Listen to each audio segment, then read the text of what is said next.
Brilliant. So we come to the final panel of the conference, and the panel that looks at the second theme that we chose for this year, which we rather grandly called agility. And I think what we were trying to say, well, I know what we were trying to say because I wrote it, was that in order to have a dynamic and successful economy in Egypt, and in order to have a country that is an attractive destination for both portfolio and direct investment, Egypt's economy needs two things. It needs resilience, which we covered yesterday, which in shorthand means primarily the ability to withstand both internal and external shocks. I think that we are, in a day-by-day basis, witnessing that Egypt has built resilience. We're seeing the emerging markets set off in Argentina and Turkey, and we see that Egypt is being very favorably looked at in that universe. So I think we could say with reasonable confidence that Egypt has developed resilience. But what we come on to now is really looking forward, and particularly, of course, because we're Euromoney, looking forward in the context of the financial sector. So what we're going to talk about on this panel is how Egypt can develop an agile financial and business sector. And I'm very fortunate to have 5 distinguished panelists, a mix of bankers and lawyers and others who will be able to give us their opinions. I also think that, which is why I'm waving it, looking at my telephone, I can see your questions on the app. So if you have questions, please do put them on the app, and I will endeavour to ask our panellists. But the first thing I'm going to do, as always, is to ask my panellists to introduce themselves. So, David, who are you, and why are you here? Right, so David Aldred, I work for Citibank, and I have responsibility for our transaction services business across the Middle East, so essentially from Morocco through to Pakistan and up to Turkey, so seeing a lot of change at the moment. That's why I'm here. Now, this may sound like, I mean, many of you are bankers, so you'll know the answer to this question, but forgive my ignorance. What is transaction services? What does that mean? What do you, when you get up in the morning and put on your banker's shoes, what are you doing? Okay, for me, it's and out of a 30-year career, the last 20 years have been in this business. You must be very young when you started. Absolutely. I just look incredibly young. It's a critical part of the business. Within Citibank, it's called the Treasury and Trade Solutions business. It is essentially the cash management and trade finance business. So essentially helping corporations, public sector entities and banks move money around the world, invest money, as well as managing their risk through trade finance. So, I mean, okay, that's very kind. And I'm sure we will come back to that. Malene, you are a banker, but of a slightly different type. Who are you? Why are you here? Thank you very much, Richard. You need to speak quite closely to the mics, I'm afraid. My name is Malene Blomberg, yes, and I'm the country manager here in Egypt for the African Development Bank. And as a development bank, of course, our mandate is to help Egypt, which is our 3rd largest member country, to develop its economy. And in this regard, the development of the financial sector is definitely in our mandate, and we do have several projects in the country, improving settlement system, including restructuring the banks in the country. And we want to see this financial services sector simply do more to channel funding for investments in the country. Well, we're going to come to, I know we're going to talk about that. When you say Egypt is your 3rd largest member, what does that mean? Is that in terms of population, shareholding? Where does Egypt fit into the panoply of ADB members? Yeah, it's in terms of shareholding, it's the 3rd largest, and also in terms of borrowing, it is one of our largest countries. And the borrowing that is done by Egypt is in what sense? Is that for sector development, or is it a general government to government type of borrowing?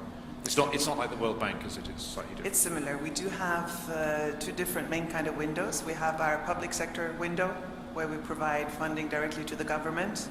in all different kind of sectors, focusing quite a large extent on infrastructure, in energy, in water and sanitation, agriculture, as well as social safety net, which is very important right now in the country.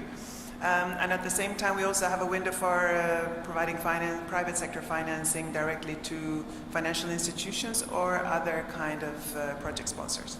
Right, so it's across the board. Thank you very much. Naveen, now we're getting to our proper commercial bankers here again. Tell us a little bit about yourself and about AUB. I'm the Chief Executive Officer and You'll need to go. Okay. Yeah. Chief Executive Officer and Perfect. Managing Director of Al United Bank. The bank was established by acquisition in end of 2006. And since then, we've been working on developing the bank into an efficient, advanced, and well-contributing bank to the economy. And you are, I think it's fair to say that AUB is one of a very small number of properly regional institutions. I mean, you have presence in many countries across the Arab world and wider. As a model of AUB Group, which is one of the objectives, is to develop a active regional bank fulfilling all the welfare of the region across the Gulf and across Egypt. And this is one of the main things that we connect to serve the entire region. Thank you. Murvat, coming to you. The Export Development Bank, the clue is in the name, I guess. Maybe it isn't. So, just please tell us a little bit about that. okay, I'm Mirvat Sultan. I head the Export Development Bank as the chairperson. I have collectively 36 years of banking experience across local, regional, and international banks, AUB being one of them. And I have to say, transaction banking has taken a major part of my career, so with a different institution than Citibank. But I was appointed to chair Export Development Bank in 2016, November. And the main mandate is to actually help grow the sector due to the importance of exports to any growing economy like Egypt, and try to put, from a financial perspective, a major influence to help develop that sector and put Egypt on the map where I personally believe it deserves to be. Now, thank you. Export development banks often, I mean, there's export credit agencies, there's all of this. What does this mean in Egypt? How do you operate? Are you providing export trade finance to Egyptian manufacturers? What are the methods in which you help develop that sector? Now, while the name is Export Development Bank, and you would think that's the model of an Exim Bank of a country, we work on a slightly different model. So we are a private bank. We are publicly owned 75% and 25% traded on the stock exchange. And we depend on our funding, not on the government, so we depend on our funding from the market in the same tools any commercial bank would do. We do focus on exports, and we do offer facilities, of course, for trade finance to exporters. 75% of our client base are exporters in different percentages, ranging from 10% all the way up to 100%. So we actually do encourage that. The majority of our clients are also on the industrial side. So we actually try to fulfill that role and mandate using the normal commercial tools that any bank would have. Okay. In addition, we do have an arm, which is our Export Credit Guarantee Company, that is like an ECA, and also that does a role to help the exporters to guarantee their proceeds and offer factoring on their international invoices. Okay, I'm sure we'll come back to that. Mohammed, now, you're a non-banker. The two of us are non-bankers. Who are you? What do you do? Yes, you rightly said, the non-banker among the panelists. I'm the managing partner of Baker McKenzie Cairo office, which is many of you might know, Baker & McKenzie is one among the leading law firm, corporate law firm in the world. The office here has been around for almost now 40 years. We're here to serve clients basically and help them to promote their businesses and ease out the problems that they might encounter in conducting business in the country, particularly from a legal standpoint. Thank you, and I'm sure we'll come back to that. David, let's start with this. Let's start with you again. The title of this panel is Building an Agile Financial Sector. What, if anything, does the word agile mean in reference to an institution like Citi? I mean, you're a big, one of the very biggest global institutions. Traditionally, would think, well, they're not that agile. But does it have a meaning for you as a banker and as Citi? No, absolutely. And it's a different flavour, although, I'll come on to why agility is very important. But if you operate in 100+ markets, the ability to be agile can sometimes be a challenge. From the CEO down of the bank, though, agile, how do we increasingly become more agile for our clients has become a key part of the management doctrine over the last couple of years. And why is that?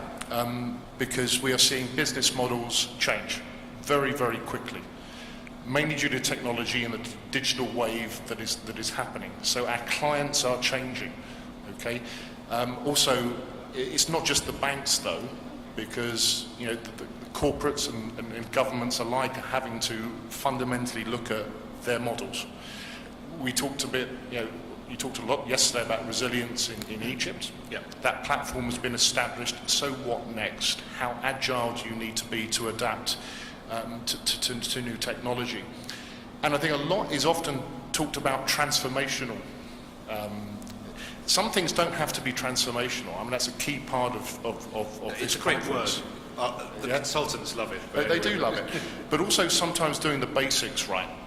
How the ease of doing business, and I think the audience would resonate with this in terms of how they work with banks, given regulations, increasing regulations, KYC, compliance. How can we even leverage technology quickly, efficiently, cost effectively? And I think that's something we'll come on to across this panel, is a potential barrier for agility, is the cost side of it, and why collaboration has to happen across the board. And I think the final point I'll make on this is on agility. At Citi, and I think the other banks would echo this, whether it's in Egypt or across the region or globally, we are seeing a fundamental shift to increasing e-commerce, which is being fueled by technology. The global e-commerce market is $2 trillion to date. Technology is enabling that. Cultural demographics are changing. So as a bank, if we are not agile and we look at some of our business models to support our clients' growth agendas, then if you're not agile enough, then you've potentially missed that opportunity. I mean, I don't want to get sort of too semantic and philosophical about it, but I think it is pertinent to ask the question. What does it mean in practice? I mean, how would I know? I mean, you are going to say to your clients, and it's interesting that you call them clients, not customers, that you are agile. Now, how do I know that you are? So, sometimes banks will respond rather than proactively look to engage with clients around what we're doing. So when you look at the sort of environmental factors that are happening, how can a bank get into a situation through structure, financial strength, to better position itself to be proactive? Now that may sound like a wish list, but it's something that banks certainly aspire to. By doing that, how quickly can you deploy new technology to the market? And if you look at a normal product development cycle, I think whether it's within a bank or a corporation, that sometimes can be multi-month or multi-year. That unfortunately is not quick enough given the pace of change and the speed of technology in today's environment. So just one of the things that we've tried to do to again listen to our clients and incubate technology, a bit like a sandbox that again we might come onto and was talked about yesterday. A sandbox within a bank is to set up 3 innovation hubs globally that can trial technology and release it more quickly. That is being agile. It's not just responding, it's being proactive, understanding the dynamics, anticipating and launching. Well, I mean, so much that you say there, we'll come back. Manine, African Development Bank, you are a development bank, you're a DFI. You're part of this type of institution that was formed after Bretton Woods, perhaps a little bit old-fashioned. How do you interpret agility, and what does that mean for the way in which you do your business, and indeed the clients that you have in the financial sector in Egypt? I think for me that the agility is to a large extent about how quickly those who have financing can channel it to those who need it. Because what it is about the development of the country. So I would be very happy if David and Naveen got to finance a lot more transaction, that Mervat had a lot more, and that Mohammed could also bring along more projects with well-structured projects that we can finance. What we know is globally and in Egypt, financing is available. I mean, even in Egypt, we know a lot of the banks represented here, they are sitting on a lot of funding that if they have right incentives, they can really channel to socially inclusive projects. At the same time, we know the institutional investors across the world sit on trillions. So the question for us is, how can we even get a smaller fraction of that amount to come to a greater extent to Egypt? And this is a lot of what we at the African Development Bank are trying to do. In this regard, for example, we are hosting in November the first Africa Investment Forum, which will be totally transaction-oriented, and it's really about matchmaking. Identifying projects, we're bringing projects from Egypt to be showcased, the Egyptian government will showcase, and we're bringing globally institutional investors as well as all the other international financing agencies coming. So it's a lot about the matchmaking, how to do more of it, how to do it quicker, how to support project preparation and corporations who want to expand, and helping them in actually preparing bankable transactions. I mean, it's alien to me to promote another conference that's not Euromoney, but that will be here in Cairo, the one you're talking about? In Johannesburg. In Johannesburg. In November, yes. I'm sure you'll... but I want to pick up a point that David said, I think is very important. What we've really seen over the past, say, 5 to 10 years is a fundamental change in how business models of companies work. That, yes, I mean, there are incumbent companies that have a traditional, we make stuff, we sell it to people. But there are now a plethora of different business models. That some are very asset light, some are very, they need a different type of capital. Now, traditionally, a bank such as the Africa, I mean, you're a catalyst, you lend and other people lend too, but you need something underlying that. How have you changed what you do in the light of how business models have evolved, particularly in the emerging markets? I mean, how do you evaluate, how have you changed how you evaluate these opportunities that you look at? To a large extent, what we're doing is looking at who we're financing and what kind of projects we're financing, which are the products that are needed. And I think right now we are seeing a need to collaborate. We're finding that traditionally maybe either we provided funding to large-scale infrastructure in the public sector that are not bankable for socioeconomic reasons, or we had purely private sector transactions that we funded from our private sector windows. Now we're seeing, in order to expand on the volume of investments, we need to do more. The last session was about PPPs. That's one way of really collaboration. We need to find greater ways to take the projects that are traditionally funded by government, because governments across the world have limited funding. What parts can be pulled out and structured in a way that the private sector can do that? What do we need for that? Often we need guarantees. We may need some grant funding in order to soften the project. So it's really about looking at the kind of instruments, and this is all about agility, because this is difficult, and it's about how do you structure these projects. And one of the limitations we see right now is that the kind of funding needed for project preparation is limited. So the funds are there to invest, but we don't see enough projects ready for financing. If we want to expand this base of bankable projects. Because that's right, it's a very important point. The preparation of the project has a cost itself to do that. We'll come back to that, I'm sure.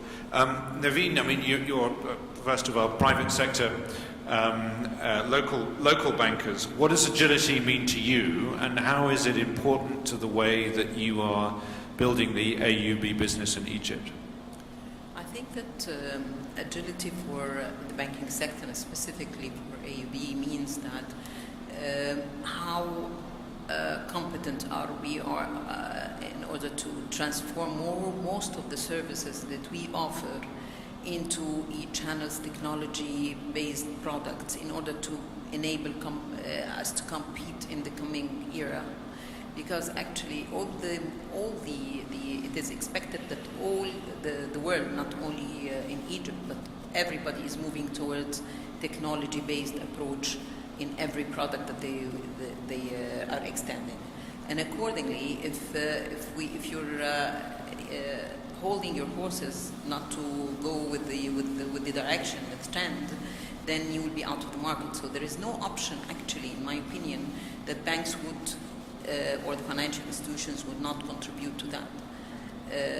This requires an entire transformation in terms of not only the products that are offered, but also the infrastructure, the back office, and everything that enables you to extend this efficiently, in simple words. Is it? I mean, actually, both. In fact, all of you, Melina and David said as well. Is it all about technology, or is it about mindset?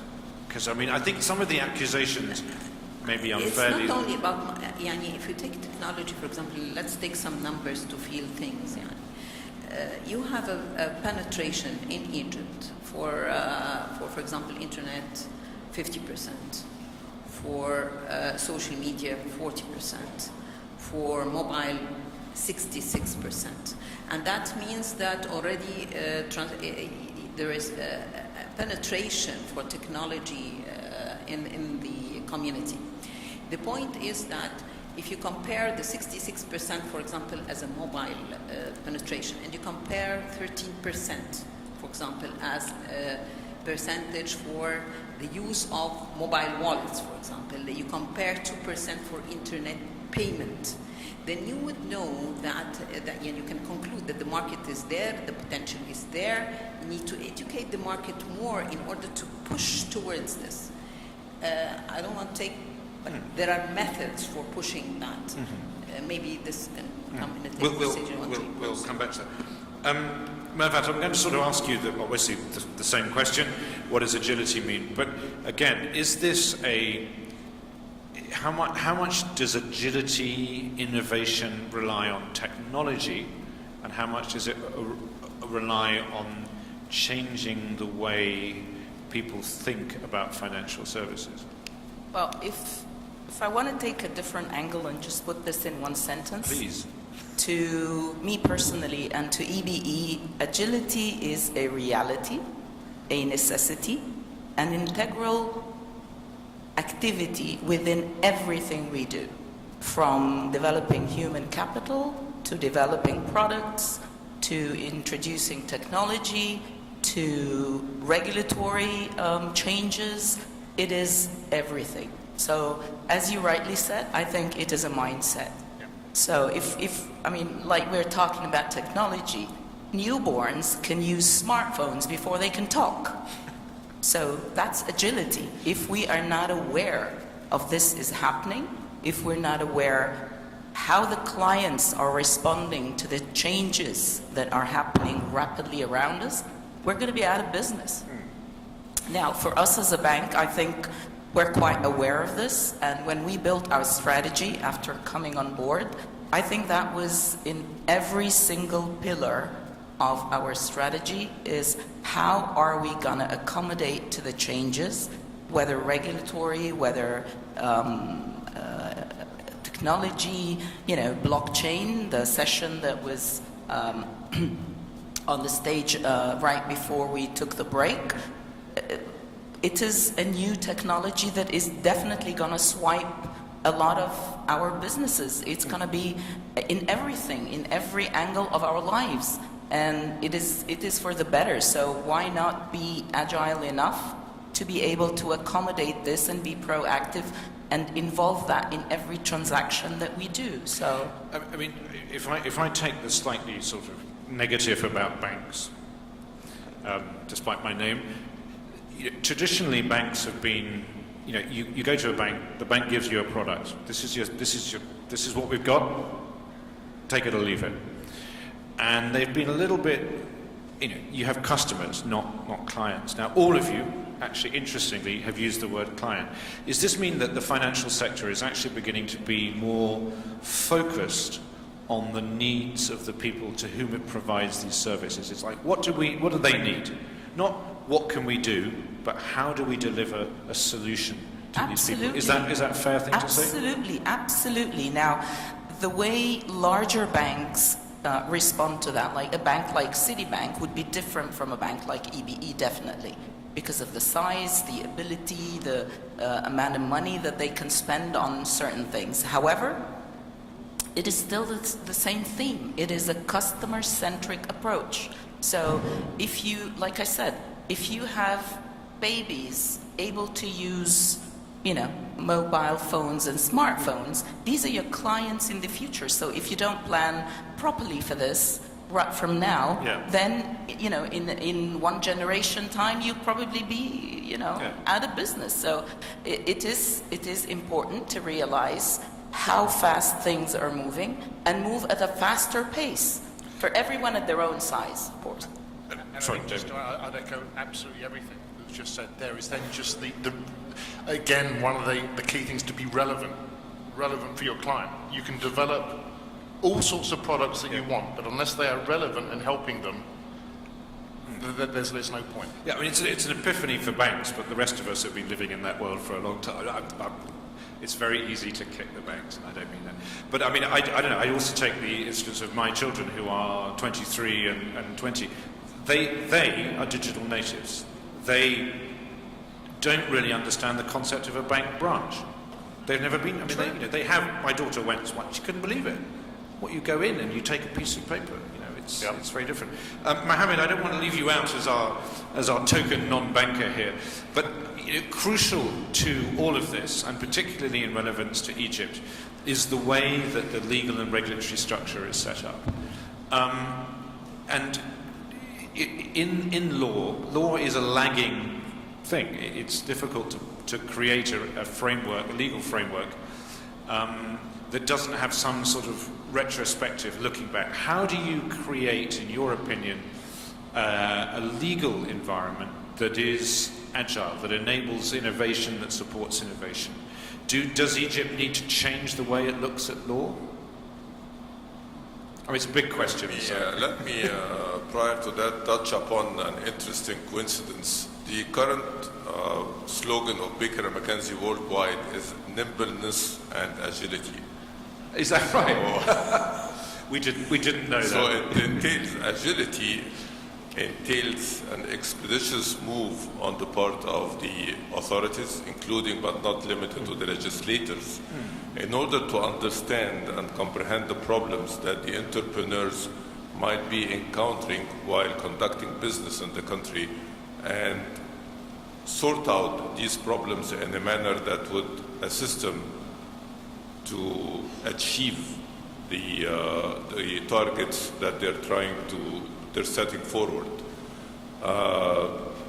This implies that there has to be continuous interfacing between the authorities and the relevant and competent committees and the legislators as well, in order to get to put their hands on the obstacles that the entrepreneurs might be encountering and try to issue and enact legislations that will help them to overcome these issues. Now, they have done this. It doesn't mean that they're not doing it. They have done it, and they have done it particularly at the time they were preparing the investment law. Yet, in my opinion, they're not sufficient, and there has to be more in this respect. But, I mean, I think I can say this without overstaying my welcome in Egypt. Traditionally, it's been quite paternalistic. I mean, we tell you what the law is. That's how legislation works. That's how regulation works. Do you feel that the policymakers now are more accepting that they need to listen to the institutions who are not necessarily antagonistic? Is there a change in legal mindset in Egypt? And if so, if there isn't, do you think that might happen? Well, there is no semantics in the law. The law, by nature, is a man-made product that has to evolve continuously in order to address the issues that people do encounter in life. Policymakers, definitely there is a change in the perception. There is more of listening. However, oftentimes we still see legislations that come out of the blues without really interacting with the community enough. But this is life. Yeah. WTF laws. It's not. I mean, it's sad to say it's not only Egypt that happens in. I can think of a number in our country that is exactly the same. But you do. I mean, in all seriousness, is it fair to say that there is an emerging understanding amongst policymakers in Egypt that they need to be more collaborative in the way they structure laws and regulations? Well, they have done a lot in this respect, to be very. There has been fundamental amendments and modifications to the companies law, amendments to in the pipeline to the trade law. They have come up with the bankruptcy law, and these are all laws and regulations that are meant to convert the legal framework in Egypt to be more agile than what it used to be. On top of that, of course, we have had the economic courts for years now that they have shown definitely expeditious manner in solving the problems, as opposed to what it used to be in having cases sitting before the courts for years and years. There is never enough. I mean, there is always better to do. But as you say, it's a living thing. It never stops. Exactly, but there is a movement on the part of the policymakers. Definitely, recently, although that I oftentimes do being a critic to the laws and regulations. However, the modifications that have been introduced to the companies law recently are definitely remarkable in this respect. Yeah. Well, that's good to hear. Malene, I want to come to you now and talk about another phrase that we've talked about a lot, which is financial inclusion.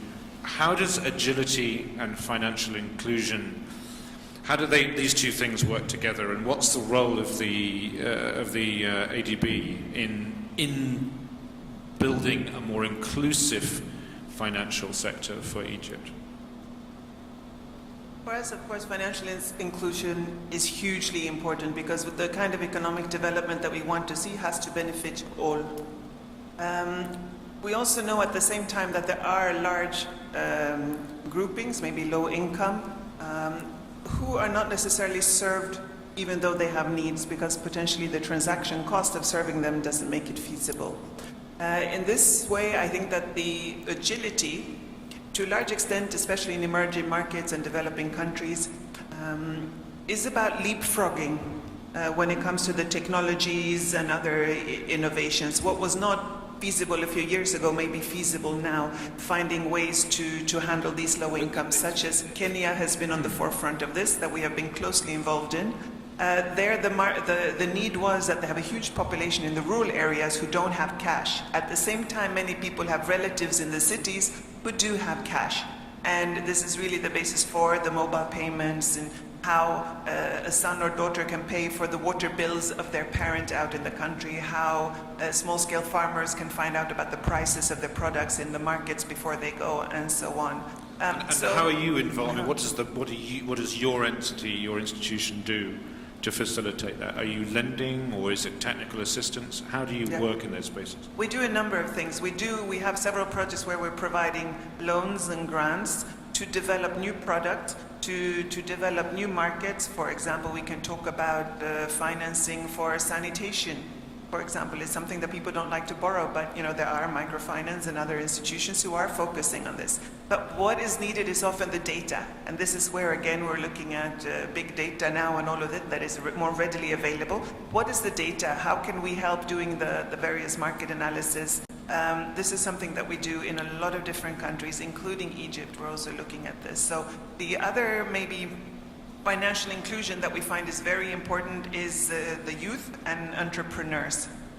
And we know that in the current environment, these are a group who are not necessarily able to borrow, and they do not have access to a lot of the existing products. So here we're looking at, we have several initiatives here in Egypt in terms of providing seed funding for innovative solutions, especially in science, technological solutions, in waste management and others. But this is still quite small projects, and one of the things that we like to do in Egypt is find ways to scale this up, and this involves all the different players in the sector who can do what. It's not necessarily us, because we don't lend directly, or we cannot provide seed funding directly. We're not set up to do that, where the customers are too small. So we often work through financial intermediaries. And of course, the regulators have to play their role and provide the basis for it. Structure. So it all goes together that this is something that has huge opportunities, and we're looking into right now and for the future. David, I'm going to come to you in a minute. I know you're nodding your head, but Naveen and indeed then Mervat, you are two Egyptian banks, Egyptian bankers. We've heard a lot of calls in the last day or so for. And you know my position on this. I'm not necessarily a believer in banks doing more, but is to work. People like Malene want to work through the financial sector, want to work through existing banks. How does this sit with you as a commercial banker? Should you be doing more? Can you do more for financial inclusion, for SMEs, for that type of thing? Or is that really should there be other institutions that are making the bigger strides, and conventional banks should be doing conventional banking? Where do you fit? I'm going to go Naveen, I'm looking at you, okay? And then I'll come to you second. So what is the role of your bank in these areas of SME, micro, that type of thing? As a part of the economy, just to state that in order to develop financial inclusion, you have to develop, again, the technological channels that you receive or you provide. An example of that we already have done is that we've automated the transfers from the region to go directly to the financial sector in the banks through a totally automated channel. And this is working very well. And what does that, how does that change things for your customers? Is it cheaper or easier? What's the value it delivers? The value of it is that you sometimes capture a market that you are outside.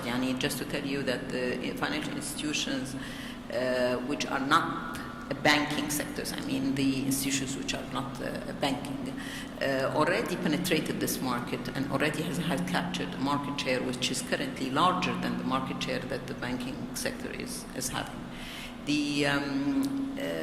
Not on all fronts, but in several fronts.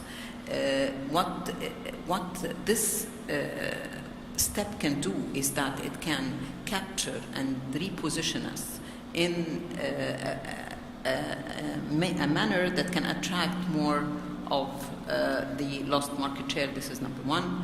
Number two, it can be cheaper. Number three, it can, of course, help less congestion in the transportation, because actually payment through services is much better. It's a fascinating subject and something we should have a whole conference on.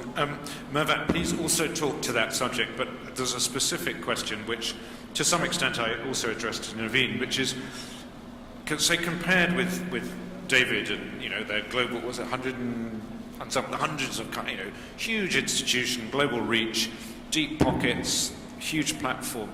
How can a bank like yours compete technologically with a bank like David's?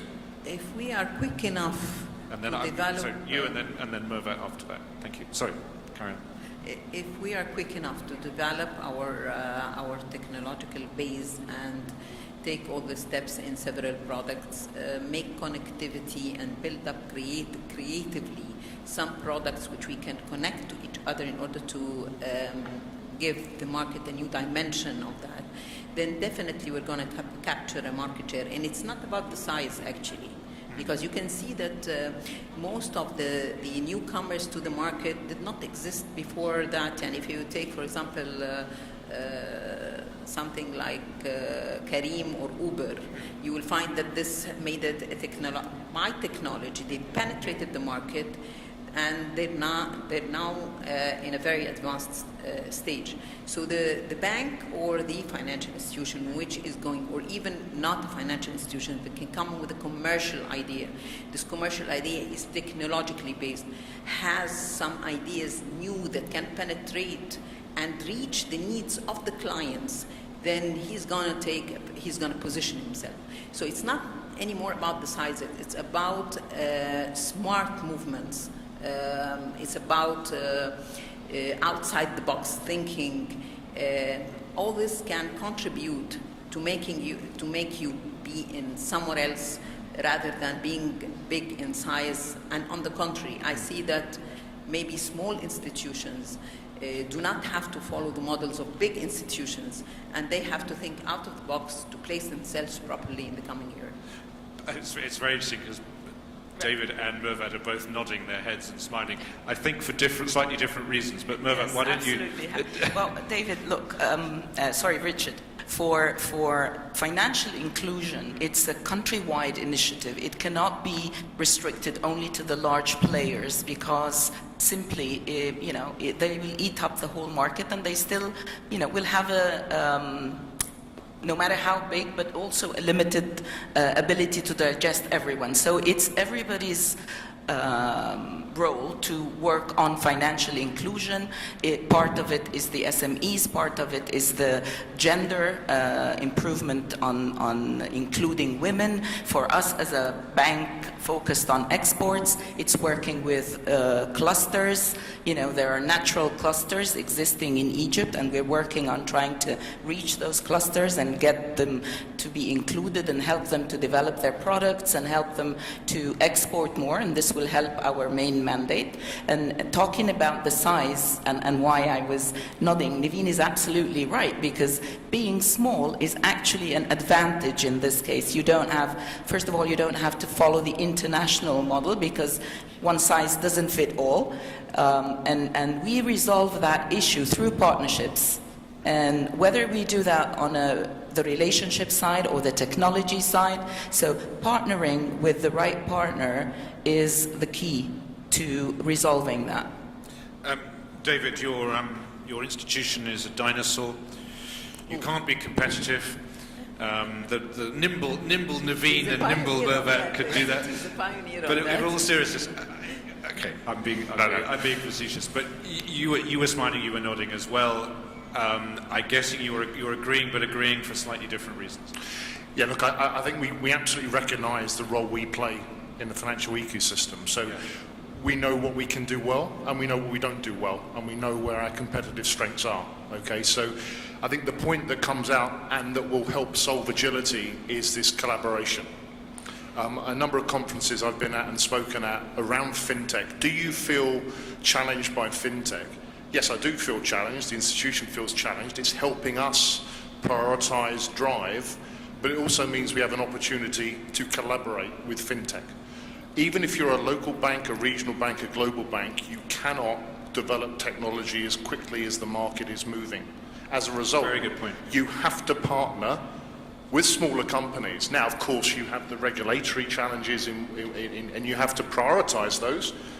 You couldn't suddenly onboard 5 new fintechs alone in Egypt as an institution to try and work with. So I think there's a tremendous opportunity that we play to our strengths, the respective bank strengths, and you collaborate with local providers that add that value, because as a bank, you may not be able to build that.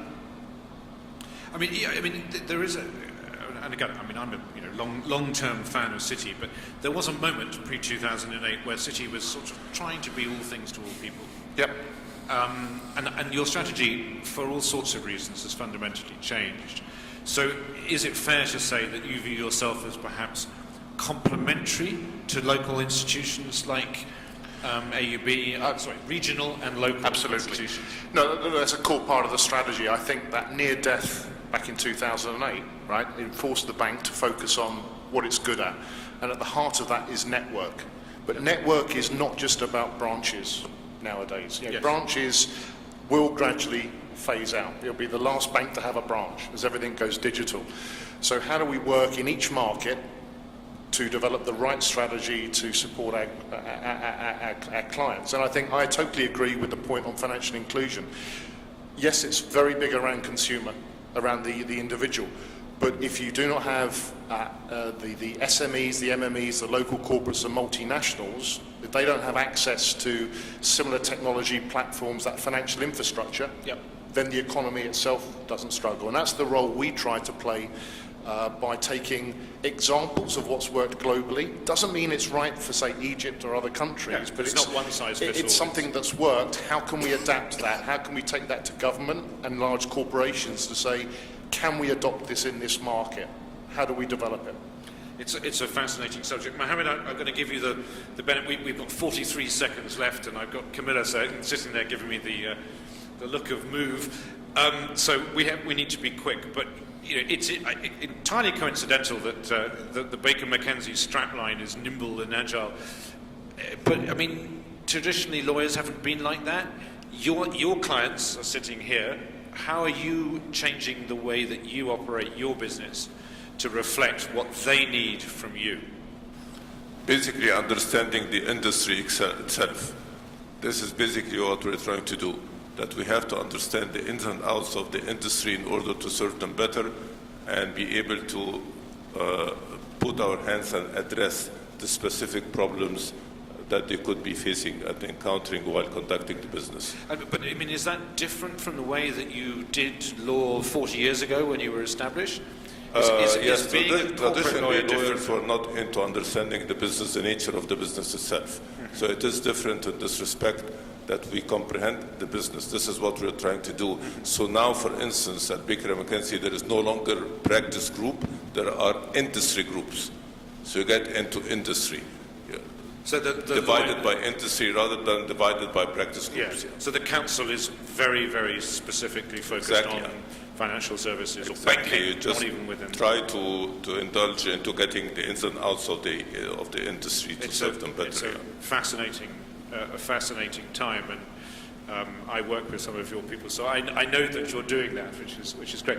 Look, I mean, I'm very sorry we could go on for the rest of the day. In fact, we could have a conference entirely on this subject alone. But time, as always, it catches up with us, and we have 2 more sessions to get through, including the Minister, who I believe is arriving in 4 minutes. So I'm going to say 2 things. Thank you very much to our distinguished panel, and please will you thank them for their participation and their comments.